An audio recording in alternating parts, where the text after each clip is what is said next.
Welcome students to our today's new video. आज हम देखने वाले हैं एसपीआर यानी सरफेस प्लाज्मा रिजोनेंस। और ये एक ऑप्टिकल डिटेक्शन मेथड है जिसके अंदर हम बायोमोलिक्यूल की बायो बाइंडिंग चेक करते हैं कि दो मॉलिक्यूल के बीच में की दोस्ती हम चेक करेंगे, यानी कि उनकी फ्रेंडशिप चेक करेंगे कि कितनी स्ट्रांग है, और जितनी स्ट्रांग उनकी बाइंडिंग होगी उसी तरह से हमें डिटेक्टर में रिजल्ट मिलेंगे। तो चलो स्टार्ट करते हैं एसपीआर यानी हमारा surface plasma resonance. Surface plasma resonance के नाम में ही उसका पूरा डिटेल छुपा है। स्टूडेंट्स, सरफेस मींस यहाँ पर जो मेटल सरफेस यूज हो रही है जिसके ऊपर हमारी बायो बॉन्डिंग होगी मॉलिक्यूल की, और प्लाज्मॉन मींस यहाँ पर जनरेट हो रही है एक प्लाज्मॉन वेव।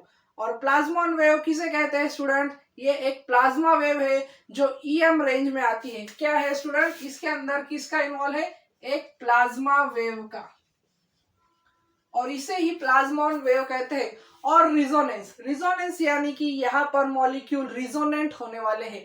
तो ये प्रोसेस हम स्टार्ट करते हैं। तो स्टूडेंट्स, यहाँ पर आप मेटल सरफेस देख रहे होंगे और इस मेटल सरफेस के ऊपर हमारे बायोमोलिक्यूल बाइंड है जिसे कॉन्जुगेटेड लिगेंड्स भी कहते हैं। यानी कि समझ लो कि ये कोई एक डेक्स्ट्रान है और ये दूसरा कोई एक मॉलिक्यूल है, और ये दो मॉलिक्यूल की बाइंडिंग हो चुकी है, कॉन्जुगेटेड लिगेंड्स बन चुके हैं। तो स्टूडेंट्स, ये मेटल के सरफेस पर प्रेजेंट है और हम क्या करेंगे, ये एक डिवाइस है। तो ये डिवाइस के अंदर क्या होगा स्टूडेंट, यहाँ पर एक लाइट सोर्स है यानी कि लेजर बीम है, और ये सब कहाँ हो रहा है? एक प्रिज्म के प्रेजेंस के अंदर हो रहा है। डायग्राम के आप अंदर एक प्रिज्म भी देख रहे होंगे। तो ये क्या होगा स्टूडेंट्स, एक रिजोनेंस स्ट्रक्चर चेक करने वाले हैं। तो चलो स्टार्ट करते हैं। तो स्टूडेंट, यहाँ से हमने लेजर लाइट मारी है हमारी मेटल सरफेस पर, और ये मेटल सरफेस पर लेजर लाइट जैसे ही पड़ती है, ये हाई बीम लेजर लाइट है, और ये लेजर लाइट जैसे ही पड़ती है मेटल सरफेस पर,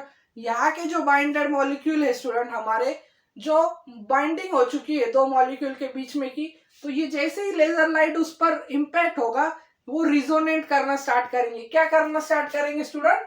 रिजोनेट, रिजोनेट। और ये रिजोनेट कैसे करेंगे? ये वाइब्रेट होंगे, उनके अंदर की वाइब्रेशन होगी, और फिर वो वापस से हमारी लेजर बीम रिफ्लेक्ट होगी। और जब ये रिजोनेट होंगे तो कौन सी वेव जनरेट होगी स्टूडेंट? प्लाज्मॉन वेव जनरेट होगी। कौन सी वेव? प्लाज्मॉन वेव, जिसे हम प्लाज्मा वेव भी कहते हैं। और फिर यहाँ पर क्रिएट होगा angle of reflection. Process prism के अंदर हो रही है तो ये रिफ्लेक्शन होगा ही।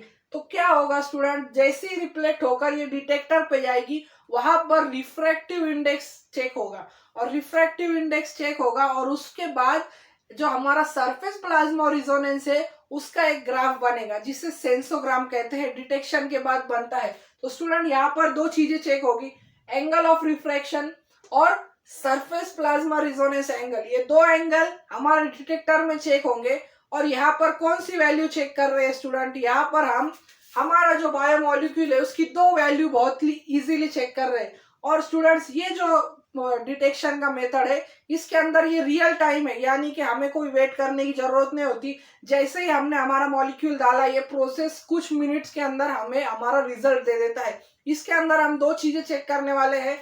पहली है Ka यानी एसोसिएशन कांस्टेंट, एसोसिएशन कांस्टेंट, और दूसरी है Kd यानी डिसोसिएशन कांस्टेंट।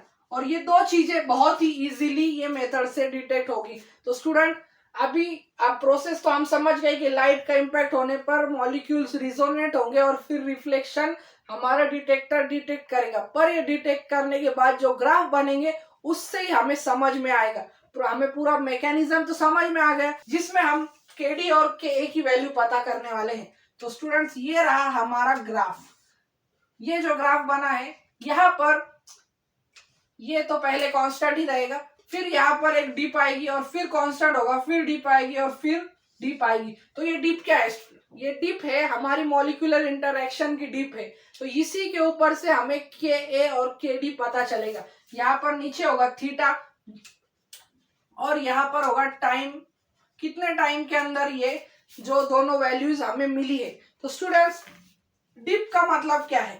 यानी कि जितने जल्दी ये बायोमोलिक्यूल की बाइंडिंग अच्छी तरह से होंगी उतनी ये हाई अफिनिटी होगी, और हाई अफिनिटी मीन्स जल्दी से ये मॉलिक्यूल पूरे बाइंड हो जाएंगे और डिप लेंगे। और जो ये स्ट्रेट लाइन आप देख रहे हैं स्टूडेंट, ये है सैचुरेशन की लाइन।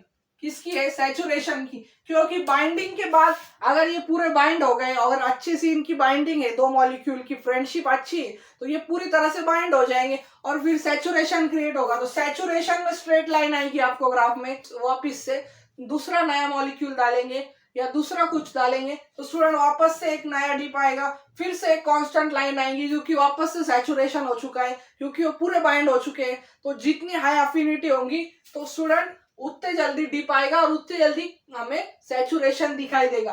तो स्टूडेंट्स, हाई अफिनिटी का मतलब क्या है? हाई अफिनिटी का मतलब है,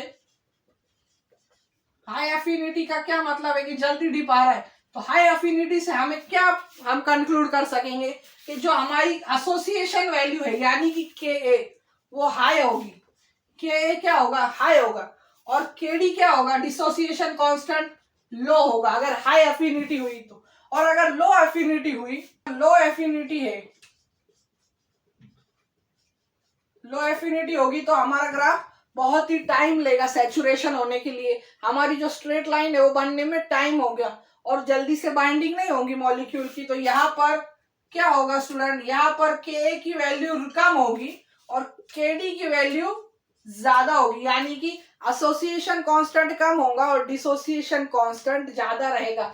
तो ये ग्राफ की मदद से हम समझ में आएगा कि हमारे Ka और Kd कैसे है। और एकदम इजीली हमें ये कुछ मिनटों के अंदर हमें पता चल जाता है कि दो मॉलिक्यूल जो हमने यूज किए हैं, हमारे कोई भी जो हमें डिटेक्ट करना है, उनकी बायोमॉलिक्यूल यानी बायो बाइंडिंग कैसी है।